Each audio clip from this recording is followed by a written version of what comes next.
नमस्कार। आज की इस वीडियो में हम जानेंगे कि साल 2025 में गोवर्धन पूजा कब है। शुभ मुहूर्त। गोवर्धन पूजा की पूजन सामग्री क्या होगी। गोवर्धन पूजा किस प्रकार करनी है। गोवर्धन पूजा के दिन क्या करना शुभ है। अगर वीडियो अच्छा लगे तो लाइक और सब्सक्राइब कीजिए और बेल आइकॉन दबाइए। गोवर्धन पूजा कब है। 2025 शुभ मुहूर्त। गोवर्धन पूजा का अर्थ है प्रकृति, पशु पक्षियों और धरती के प्रति कृतज्ञता व्यक्त करना। भगवान श्री कृष्ण ने इंद्र के अभिमान को तोड़ने के लिए गोवर्धन पर्वत को अपनी छोटी उंगली पर उठाया था और गोकुलवासियों की रक्षा की थी। इसलिए इस दिन लोग गोवर्धन पर्वत की पूजा करते हैं।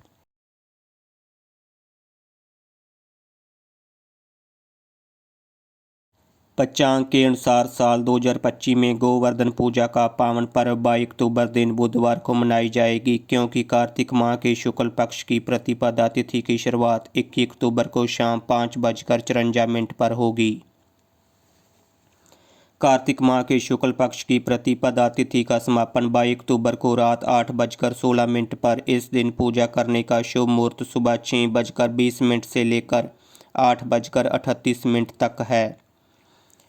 वहीं दूसरा मुहूर्त दोपहर 3:13 से लेकर शाम 5:49 तक है। ब्राह्म मुहूर्त सुबह 4:45 से 5:35 तक। विजय मुहूर्त दोपहर 1:58 से लेकर 2:44 तक। गोतुली मुहूर्त शाम 5:44 से 6:10 तक। अमृतकाल दोपहर 4 बजे से 5:48 तक। गोवर्धन पूजा की पूजन सामग्री क्या होगी। गोवर्धन पर्वत की आकृति बनाने के लिए गाय का गोबर, पूजा की थाली, रोली चावल, अक्षत, बतासे या मिठाइयाँ, धूप, तेल का दीपक, कलश में जल, गंगा जल, पान, फूल, केसर, वैग मिठाई, दही, शेद, खीर, गोवर्धन पर्वत का चित्र तथा गोवर्धन पूजा की कथा की किताब आदि रख सकते हैं।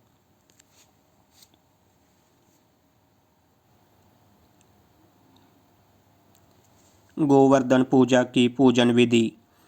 स्थान की शुद्धि। सबसे पहले पूजा स्थान को गोबर या गोरू से लीपकर शुद्ध करें। फिर उस पर गोवर्धन पर्वत का प्रतीक बनाएं। गोबर या मिट्टी से एक छोटा सा पर्वत तैयार करें। पर्वत के चारों ओर गायें, बछड़े, मोर, सर्प आदि की आकृतियाँ बनाना शुभ माना जाता है।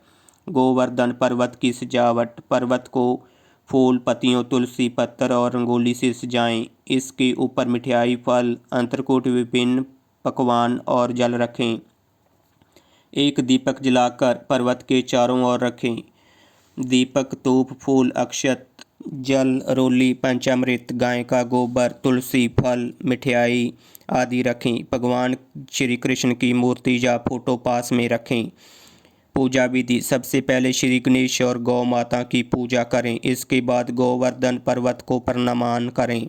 फिर श्री कृष्ण को तुलसी पत्तर, पुष्प और अंत्रकूट अर्पित करें। ओम नमः भगवते वासुदेव नाम मंत्र का जाप करें। पूजा के बाद जो भोजन भगवान को अर्पित किया गया है उसे सभी परिवारजनों, बच्चों और पशुओं में बांटें। यह अंत्रकूट प्रसाद कहलाता है। इसे बहुत शुभ माना जाता है। गोवर्धन पूजा का भावार्थ। यह पूजा केवल परंपरा नहीं, यह प्रकृति, अन्न और पशुधन के प्रति हमारी कृतज्ञता का प्रतीक है। भगवान श्री कृष्ण ने हमें सिखाया कि प्रकृति की सेवा ही असली पूजा है। गोवर्धन पूजा के दिन क्या करना शुभ हो सकता है। गोवर्धन पूजा के लिए तुलसी के पत्ते को पहले ही तोड़ कर रख लें। गोवर्धन पूजा के दिन और इससे पहले आने वाली अमावस्या को तुलसी के पत्ते नहीं तोड़ने चाहिए, क्योंकि ऐसा करना अशुभ माना जाता है। पूजा के समय काले या नीले रंग के वस्त्र पहनने से बचें, क्योंकि यह हमारे मन में नकारात्मक प्रभाव डाल सकते हैं। इस दिन घर का मुख्य द्वार या खिड़की खुले रखें। उन्हें लंबे समय तक बंद नहीं रखनी चाहिए। गोवर्धन पूजा के दिन घर में मांस, मंदिरा या अन्य तामसिक भोजन नहीं बनाना चाहिए। इस दिन किसी भी पेड़ पौधे को नहीं काटना चाहिए, क्योंकि यह पर्व प्रकृति के प्रति आभार और उनके सम्मान के लिए की जाती है। आप सभी को आने वाले गोवर्धन पूजा की हार्दिक शुभकामनाएं। धन्यवाद।